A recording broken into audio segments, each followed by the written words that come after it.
झारखंड और दिल्ली को कब्जे में लेने के लिए दोनों जगह एक गेम खेला गया, दोनों जगह छूटे लोग। तो एजेंसियां सरकार के सारे काम करते तो हैं, करेंगी ही। तो किसी को भी कभी भी फंसाया जाता है, बिल्कुल किसी फंसाते हैं। और यदि इस आधार पर किया जाए तो इस आधार पर भारत के प्रधानमंत्री को जेल खाने में होना चाहिए। सबसे बड़ा घोटाला पूरे देश में निकलेगा पल्लवी, कौन करेगा उनके विरुद्ध? 450 करोड़ रुपए का भ्रष्टाचारी लूट में शामिल इनका किरण रिजिजू मंत्री है, पिछले भी मंत्री था, इस समय संसदीय कार्य मंत्री है।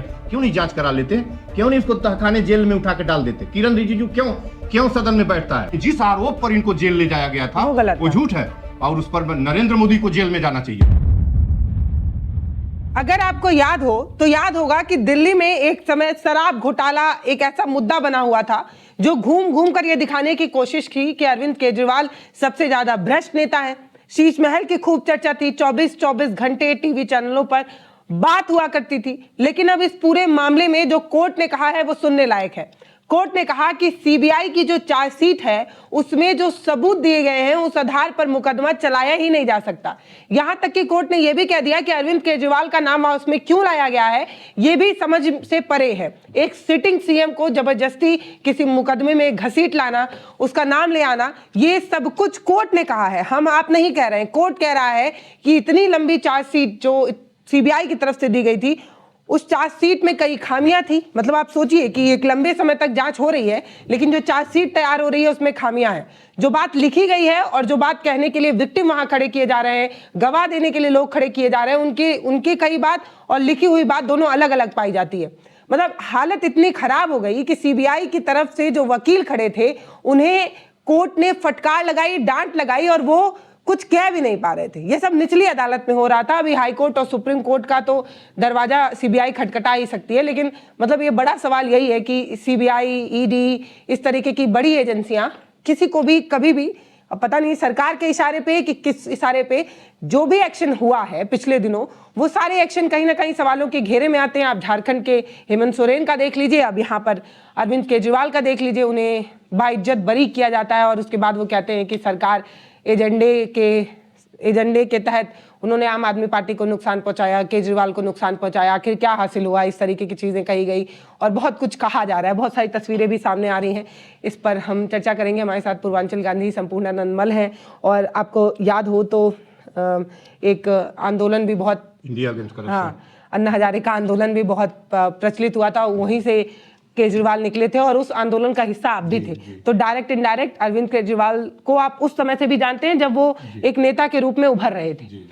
दिल्ली का शराब घोटाला मामला क्या सरकार द्वारा तय किया गया या सरकार द्वारा एक पार्टी को बर्बाद करने के लिए किया गया कोई हुआ था, क्या आप इसको कैसे देखते हैं? देखिए, जो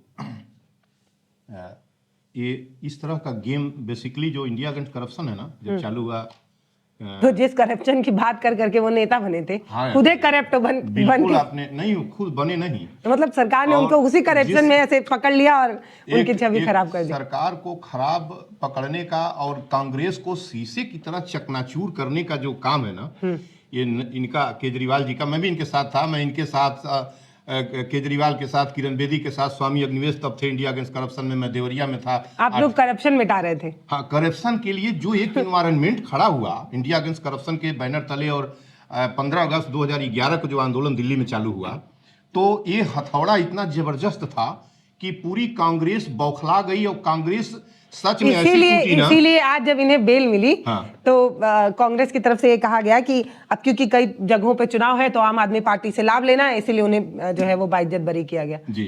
जब दिल्ली में सरकार हटानी थी, आम आदमी पार्टी को नुकसान पहुंचाना था, तब भाजपा ने ऐसे काम किया। अब क्योंकि आम आदमी पार्टी की जरूरत है इसलिए इस मामले में बाइज्जत बरी कर दिया गया। कांग्रेस के उस बयान पर इन्होंने बहुत गंदा एक बयान दिया है कि मैंने दिल्ली में, उन्होंने बोला है कि ये लोग ये कह रहे हैं, जब ये गलत बोला है इन्होंने, जब एक खड़ा किया था एक बवंडर इंडिया अगेंस्ट करप्शन का, और ये था कि लोकपाल पास कराइए। कांग्रेस तो कह रहे हैं कि राहुल कितना जेल जा रहे हैं और इंदिरा कितना जेल गई और सोनिया कितना जेल गई। बताइए किस तरह का फूहड़ बात है केजरीवाल बोल रहे हैं। हम केजरीवाल के साथ रहे हैं। केजरीवाल के लिए जब जेल हुआ था तो मेरा मेन स्ट्रीम मीडिया से शिव कुमार जी ने इंटरव्यू सीधे जोड़ के किया था। मैंने कहा था उस इंटरव्यू में कि यदि केजरीवाल शराब घोटाले के लिए जेल जा सकते हैं तो नरेंद्र मोदी को जेल के बाहर तो रहना ही नहीं चाहिए, इसलिए कि पूरे हिंदुस्तान को मदिरालय में तब्दील कर दिया है। और कौन कितना लूट रहा है ये जांच मशीनरी उनके पास है, वो केजरीवाल को दोषी ठहरा दें, अपने निर्दोष बने रहे। तो मैंने वो किया था। लेकिन अभी जो आप कह रही हैं कि कौन कितना वो है कि केजरीवाल गए, संजय सिंह गए, सिसोदिया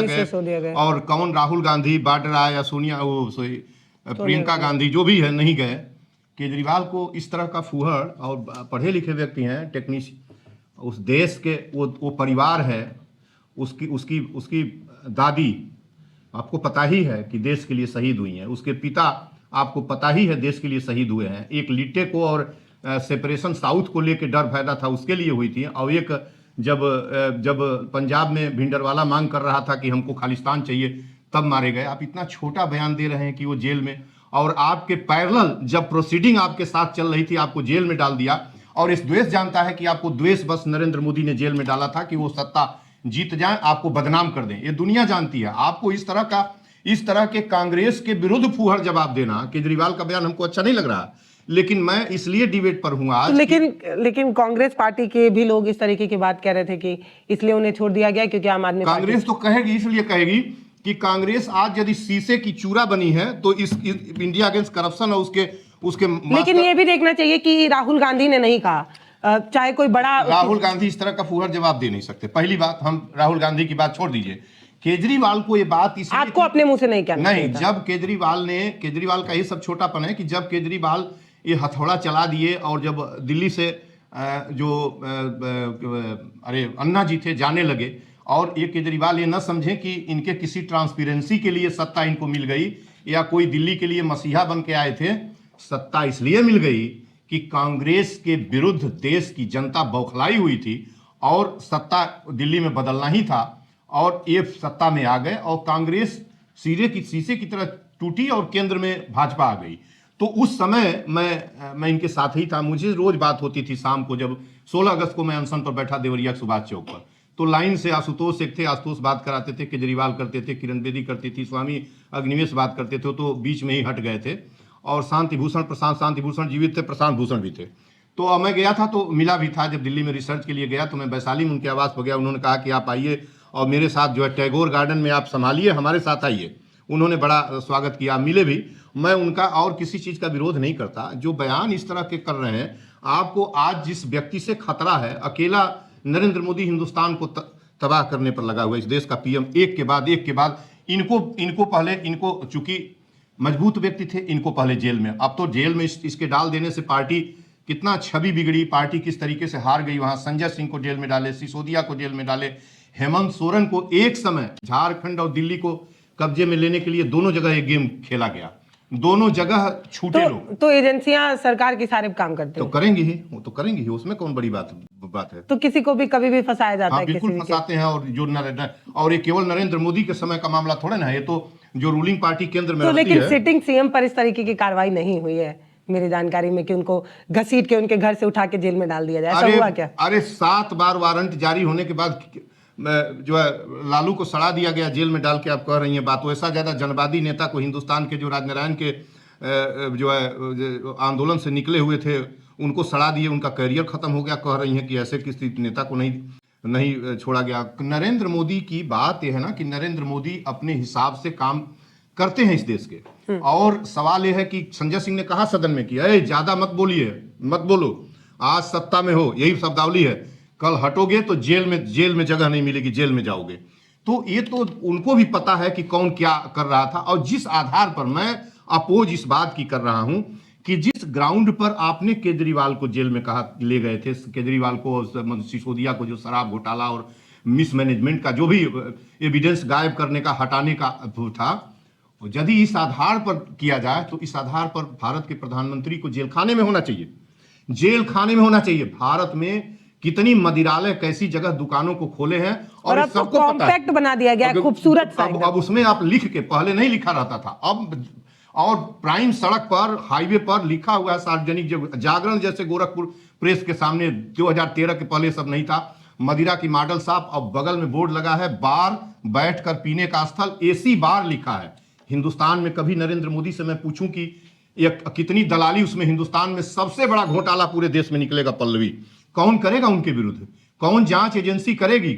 लेकिन वक्त आएगा, घबराइए मत, वक्त आएगा। जिस आधार पर केजरीवाल को जेल भेजा गया था ना, वो आधार इतना लचर और खराब किस्म का था, जिस जिस आप शराब तो आपने पूरे देश के अंदर शराब सरकारें बेच रही हैं। और केजरीवाल ने एक बयान दिया है जिस पर मैं आपत्ति व्यक्त करता हूं। उन्होंने लिखा है कि मैंने दिल्ली में एक पैसा नहीं कमाया, शिक्षा दिया, वितरित किया, सब एक पैसा आप दिल्ली से कमाने के लिए गए थे। आपको तो नहीं, वो कह रहे हैं कि मैंने पूरी ईमानदारी से काम किया है, मैंने अपनी जिंदगी में सिर्फ ईमानदारी कमाई है, पैसा नहीं। ईमानदारी नहीं कमाई है उन्होंने जीवन में। उन्होंने एक ऐसी बेईमानी की प्रथा हिंदुस्तान में स्टार्ट की है, जिसका मिसाल उन्होंने ये किया है कि जब उनकी सरकार आ गई दिल्ली में तो भ्रष्टाचार से आजित थे। ये लगता था कि कांग्रेस भ्रष्टाचार भारत में पैदा की है। तो उन्होंने कहा कि हम विधायक भ्रष्टाचारी न हो, पैसा न लें। उन्होंने कहा कि 4 लाख रुपए प्रति माह।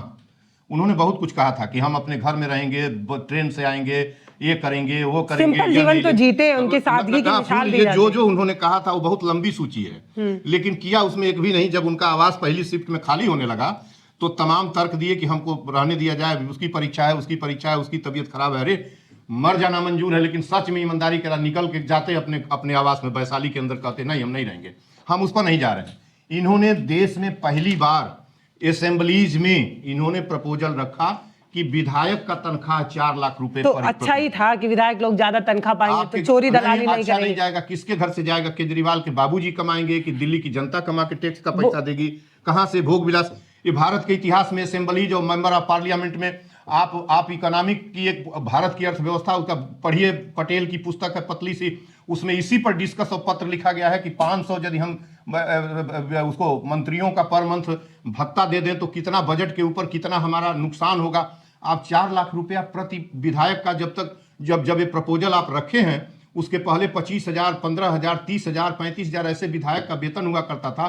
पेंशन 25,000 थी जो पहले की पेंशन थी, अब ज्यादा हो गई, अब कुमुलेट हो रहा है। आपने 400 रुपए प्रति माह वेतन, ये क्या होता है? विधायक का 400 रुपए प्रति माह वेतन, 4 लाख रुपए प्रति माह वेतन, 4 लाख रुपए विधायक का कंपोजिट वेतन। ये कोई हमारा अपना नहीं है, इनके फिर न जाने क्या पास हुआ, 3.5 लाख, 4.25 लाख आज भी वेतन है। और इनके इस प्रस्ताव के पास होने के बाद पूरे देश के अंदर, पल्लवी जी, असेंबलीज में कहीं भी आज 2 लाख से प्रति मंथ 2 लाख रुपया विधायक का वेतन हुआ है। वेतन किसने कहा इस तरह से आपको लागू करने का? वो पैसा कहां से आएगा? आप कह रहे हैं ट्रांसपेरेंसी आपकी कैसे रहेगी? वो वेतन, वो पैसा देने के लिए कहां से आएगा? आप बताएंगे कहां से आएगा वो पैसा? आप किस बजट से देंगे?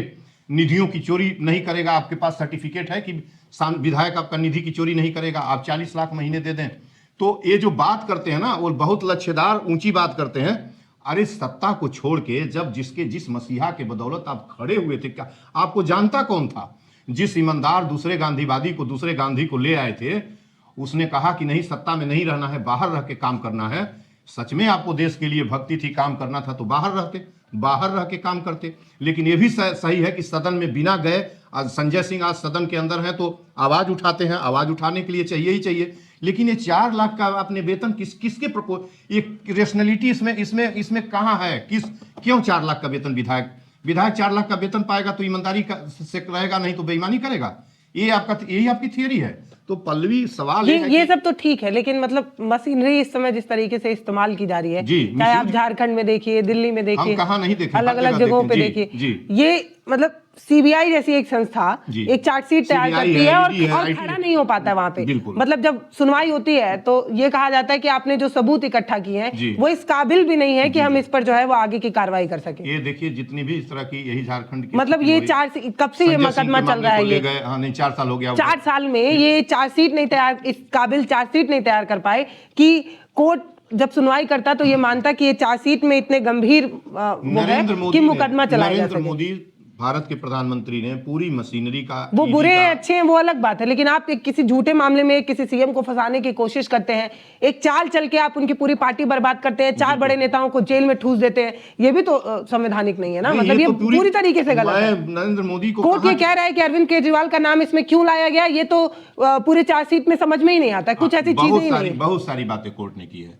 नरेंद्र मोदी ईडी का, सीबीआई का, आईटी का, जितनी भी एजेंसीज हैं उनका गलत इस्तेमाल करते हैं, उसका गलत इस्तेमाल, जिसकी लाठी उसकी भैंस। और जो मैं बिल्कुल है, और जो इलेक्शन कमीशन है भारत का, उनका नरेंद्र मोदी कमीशन बन के काम कर रहा है, हद हो गई है।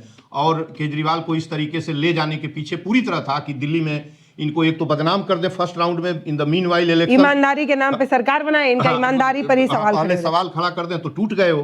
अब फिर जो है 1 साल पहले चुनाव हुआ, अब 4 साल छुट्टी है ना, 4 साल अब चुनाव तो होना नहीं है वहां। 4 साल तो अभी विधानसभा चुनाव पिछले ही मार्च में हुआ है ना। तो अब जो है 4 साल अब इनको अब छोड़ दिया गया है, आप अपनी बात करिए, जो भी करना हो करिए, लेकिन मैं ये जानता हूं कि सत्ता बदलेगी और कोई यदि अनाज खाने वाला सच में कोई ईमानदार व्यक्ति आएगा तो 1000 केस, 100 200 नहीं। नरेंद्र मोदी ने संविधान तोड़ा है, झंडे को कुचला है, गलत अयोध्या का निर्णय करा के न जाने किस तरह का इस देश में व्यवस्था किया है। सारी जांच, जितना भी द्वेषपूर्ण कार्य हुए हैं, जगह जगह नफरत फैलाई गई है, इतने केस बनेंगे, कदम कदम पर इनके केस बनेंगे, उसमें कुछ कहना नहीं है। आज इनका अवसर है, कल किसी और का आएगा। या तो कोई ऐसी व्यवस्था करें कि देश पर कब्जा ही कर लें हमेशा के लिए, जब तक जीवित रहें तब तक व्यवस्था कर लें। रसा में इधर हो रहा है, इधर चाइना में हो गया है, जिनपिंग ने अपना कर लिया है, वैसे कर दें। नहीं तो इतने पापपूर्ण कृत्य हैं, इतना इस्तेमाल आप सीबी और ईडी और आईटी का इस्तेमाल इस तरह से करेंगे कि अच्छे लोगों को आप जेलों के अंदर डालेंगे। और हालत ये है और बाकी आप इनका जो है, इनका मैं बता दूं, अरुणाचल इलेक्ट्रिसिटी बोर्ड का, अरुणाचल इलेक्ट्रिसिटी बोर्ड का इंडियन एक्सप्रेस खोलिए, जुलाई 2016 का 450 करोड़ रुपए का भ्रष्टाचारी लूट में शामिल इनका किरण रिजिजू मंत्री है, पिछले भी मंत्री था, इस समय संसदीय कार्य मंत्री है। क्यों नहीं जांच करा लेते?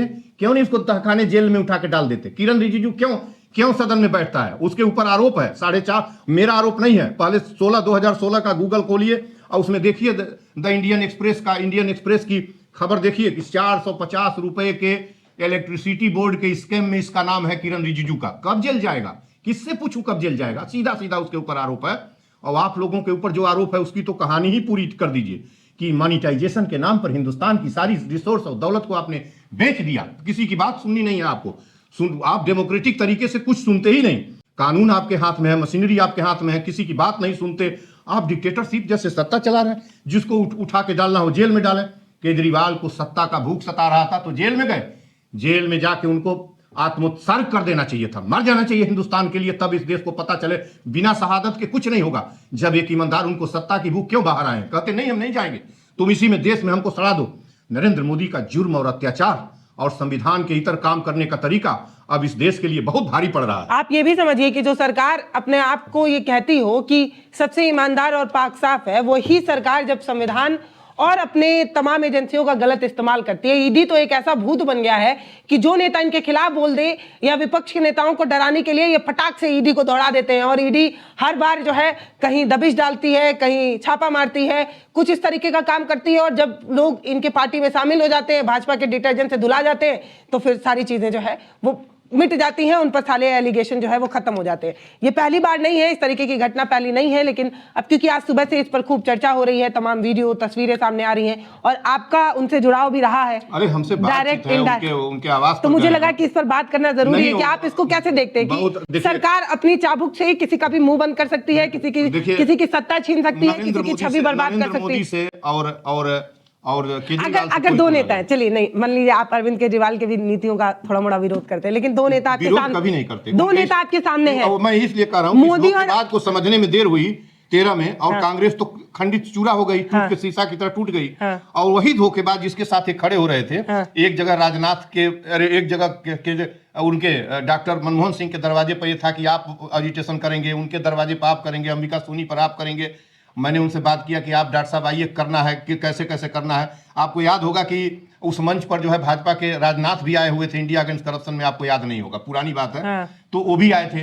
तो एक साजिश और उसके तहत इसमें संदेह नहीं है कि अब जिस तरीके से अब अपने पर जब पड़ गया तो कह रहे हैं कि नहीं हमने कुछ नहीं किया। लेकिन जब कांग्रेस पर यही जुर्म इस तरह का कनीमोजी से लेके 2G स्पेक्ट्रम, फलाना स्पेक्ट्रम, कॉमनवेल्थ गेम, माने 1 दर्जन बड़े बड़े स्कैम का आ रहा था, तो चारों तरफ अफरा तफरी मच गई थी। तो कोई एक बार नहीं सोच रहा था कि ये नरेंद्र मोदी का बैकडोर से पासा चला है और संघियों का और भाजपा का ये पासा है कांग्रेस को उखाड़ फेंकने का। ये सबसे बड़ा इंस्ट्रूमेंट ले आके और उसी इंस्ट्रूमेंट को नरेंद्र मोदी ने इनके विरुद्ध इस्तेमाल कर दिया। तो केजरीवाल से मेरा कोई विरोध ऐसा नहीं है कि हम नीतियों तो से मैं ये पूछना चाह रही हूँ, दो नेता आपके सामने खड़े हो, कौन दो एक नेता? तरफ मोदी एक तरफ केजरीवाल, दोनों को तो आप किसको मतलब पसंद करेंगे? दोनों मेरे सामने आएंगे तो वो थू कर दूंगा। हम मैं हिंदुस्तान को घोंटने वाले लोगों को हम कह रही है मैं पसंद कर सकता नहीं, हूं। मतलब किसी एक ये देश को, आज इस देश में जो जलालत है, गरीबी है, भूख है, गरीब लोग शिक्षा से वंचित हैं, दवा के बिना आज भी गरीब मरता है। थोड़े से मुट्ठी भर लोगों के लिए बेहतरीन स्कूल है, बाहर की पढ़ाई है और अच्छी शिक्षा है। ये केवल और केवल इस देश की कार्यपालिका और विधायिका और कार्यपालिका के सदस्यों के कारण बेरोजगारी, गरीबी, विषमता, भूख, महंगाई, भय, नफरत, हिंसा, बलात्कार और न जाने क्या क्या। और इस देश में इन सबों के, चाहे वो केजरीवाल हो, चाहे वो राहुल गांधी हो, चाहे वो जो है आपके अमित शाह हो, चाहे ये नरेंद्र मोदी हो, इन लोग ये काज है काज। आज जो विषमता की खाई हुई है ना, 10% लोगों के पास खजाने का 80% आ चुका है। कैप्चर अडानी अंबानी के पास 22 लाख करोड़ रुपया दो ही आदमी के पास है। कह रही है किसके साथ? नहीं, मैं ये सवाल इसलिए पूछ रही थी, मैं किसी के साथ नहीं खड़ा हूंगा इस मुद्दे पर। मैं अन्ना मेरे आज भी आदर्श रहेंगे और जब तक ये जीवन है इन बेईमानों से। अरे ये बेईमान जो लाखों की ये कह के आए थे कि हम ऐसे ऐसे रहेंगे, उसी आवास में टिकने लगे। इनके घर का फोटो आया कि नहीं? आप जरा बताइए कितनी बदनामी ये कराए थे। केजरीवाल को बयान देना पड़ा। ये जो विधायक आई, अरे जो दिल्ली की मुख्यमंत्री है रेखा गुप्ता, इसने कैसा बयान दिया कि शीशे का शीश महल, इतना करोड़, इतने करोड़ का लैट्रिन बाथरूम। केजरीवाल ने काम क्यों किया था? क्यों नहीं सड़क पर जाके लैट्रिन किए और बाहर अपनी झोपड़ी में कर रहे थे? ये काम यदि नहीं किए होते तो ये सवाल कैसे उठता? इस दुष्प्रचार को भाजपाइयों ने पूरे दिल्ली की सड़क पर बोया था कि केजरीवाल का घर का शीश महल, उनके लैट्रिन का, उनके बाथरूम का, उनकी टीवी, इतने की ये करने की क्या जरूरत थी? सच में गांधीवादी थे और किरण और उनके जो अन्ना के कदम पर चलने वाले थे, तो ये करने की क्या जरूरत थी? एक तो उन्होंने मना किया। पॉलिटिक्स में नहीं जाना चाहिए और जाना चाहिए बिना सदनों में गए, मैं इस बात से सहमत हूं कि जाना चाहिए। फिर आपका मन कैसे इधर उधर भाग गया? आपने 4 लाख का वेतन का प्रपोजल क्यों रखा? आप क्यों उस कोठियों में और उसमें गए भी तो उसी तरह से रहते? 1 लाख, 2 लाख, 4 लाख, 12 लाख, कितने करोड़ का आपका बाथरूम लैट्रिन बना? क्या ये सत्य नहीं है? और सत्य है तो आपके ऊपर जो आरोप, लेकिन जिस आरोप पर इनको जेल ले जाया गया था वो झूठ है और उस पर नरेंद्र मोदी को जेल में जाना चाहिए। मैं कहने की ये कोशिश, और तुलना ना करिए। मैं नहीं, मैं ये सवाल किसी को लाइक नहीं करूंगा। ठीक है, मैं ये सवाल इसलिए पूछ रही थी ताकि ये जो व्यूअर हमें देख रहे हैं, जो जनता हमें देख रही है, वो ये बात समझ सके कि यहाँ पर की जाने वाली बात किसी पॉलिटिकल विचारधारा से ना तो फंडेड होती है और ना ही इंस्पायर्ड होती है। जिनको आप मेरे बगल में देखते हैं, ये किसी राजनीतिक पार्टी से कतई नहीं जुड़े हुए हैं। तो बहुत सारे लोग जो कभी कमेंट में आकर कहते हैं ये कांग्रेसी है, ये आम आदमी पार्टी वाला है, ये भाजपा वाला है, तो आप ये समझिए कि यहाँ पे जो शख्स आपको दिखते हैं वो किसी पार्टी से तो कतई नहीं जुड़े। उनकी एक विचारधारा है, वो विचारधारा संवैधानिक है, संविधान की बातों को बताने की कोशिश करते हैं। तो ये सोच तो आप मिटाई दीजिए। और बताइए, जो कंपैरिजन की है ना, मैं ये कहता हूं कि जितने मिनिस्टर भी बेल्जियम और यूरोप के कई देशों में मिनिस्टर, और यही चाइना वगैरह का देख लीजिए, बहुत सारे जगहों पर इंपॉर्टेंट लोग साइकिल से आते हैं। हमारे देश में यह करोड़ों की गाड़ी से आते हैं। प्रधानमंत्री जब दफ्तर जाता है तो 10 गाड़ियां, कई करोड़ की गाड़ियां आगे पीछे चलती हैं और उतने दूरी के सिक्योरिटी पर करोड़ों रुपया उसका बह जाता है। किसका बहता है? ये जब तक जंगलीपन रहेगा, जब तक हिंदुस्तान की किसान, मजदूर और टैक्स पेयर की कमाई का ये सब इस तरह से ग्लैमर और तानाशाही का जीवन जीते रहेंगे, राजा महाराजाओं का और गवर्नर्स का अंग्रेजी पीरियड के, ये देश लूटता रहेगा। मंत्री के वेतन भत्ते सुनेंगे तो आपका दिमाग खराब हो जाएगा। 49 लाख रुपए संसद मेंबर ऑफ पार्लियामेंट का कंटेंजेंसी और जो है 39 लाख कंटेंजेंसी और वेतन मिलके, सैलरी और कंटेंजेंसी मिलके 39-39 लाख रुपए सांसद का है। सांसद का प्रति मंथ, सालाना, एनुअल, प्रति मंथ 1,90,000 कुछ है और इसी तरह से 1,80,000 कंटेंजेंसी ये है। इसके बाद पेंशन अलग है और इसके बाद अकूत पावर कैबिनेट मंत्री को न जाने कितने करोड़ का प्रपोजल पास करने का, वो सब पैसे का गेम। ये ऐसा जीवन जीते हैं, इनके कदम कदम पर रुपया गलता है। जब तक ये रहेंगे, मैं किसी भी चोर को, किसी भी भ्रष्टाचारी को कभी भी गले के नीचे नहीं उतार सकता इनका। और 14 अप्रैल को देखिएगा दिल्ली में इनको मैं कैसे दिल्ली में रहने दूंगा इन बेईमानों को। हमारे पेट पर टैक्स लगा है, आटा, चावल, दाल, तेल, चीनी, दूध, दही, दवा, शिक्षा, चिकित्सा पर टैक्स लगाए हैं सब, और रोड पर टैक्स लगा है। हमारी बाल से लेकर इस पैर के नीचे तक हर सुई भी खरीदने जाइए वहां टैक्स लेते हैं। ये जो है, ये टैक्स के गुलामी में हम जी रहे हैं। ये नरेंद्र मोदी ने ऐसे ऐसे टैक्स लगाए हैं जिसके बारे में आप कभी सोच भी नहीं सकते। दुनिया के किसी हिस्से में नहीं लगता, उस पर टैक्स लगाया गया है। मैं कह रही हूं कि इनको किसी को नहीं स्वीकार करता, लेकिन मुझे यदि हॉरर टेरर नरेंद्र मोदी के ऊपर कहना हो तो मैं इनके सारे कार्यक्रम को इंगित करूंगा और केजरीवाल पर कहूंगा कि इन्होंने जबरदस्ती केजरीवाल को जेल के अंदर जो भेजा था, आज न्यायालय उधर इंडिकेट कर रहा है और जांच जब साफ साफ आएगी तब देखिएगा क्या होगा। वही मैं कह, सत्ता का नशे वाला शासक कितना भी कठोर क्यों ना हो जाए, कितनी भी गलत तरीके की नीतियां क्यों ना ला दे, लेकिन अपनी न्याय व्यवस्था इतनी अच्छी है कि कभी ना कभी फैसला होता है और जो सही है उसे बेल मिलती है, उसे जमानत मिलती है और वो चैन से बाइज्जत बरी भी होता है। तो अपनी न्याय व्यवस्था पर यकीन रखिए, संविधान को पढ़ते रहिए। पल्लवी एक लाइन और कि जिस देश में 80 करोड़ कंगाल हैं, 5 किलो अनाज में अपना जीवन खोज रहे हैं, 22 करोड़ कुपोषित हैं जिनको ठीक से राशन पताई, 100 करोड़ लोग ऐसे हैं, उस देश का प्रधानमंत्री 8,500 9,000 करोड़ के विमान से चलता है, 12-12 करोड़ की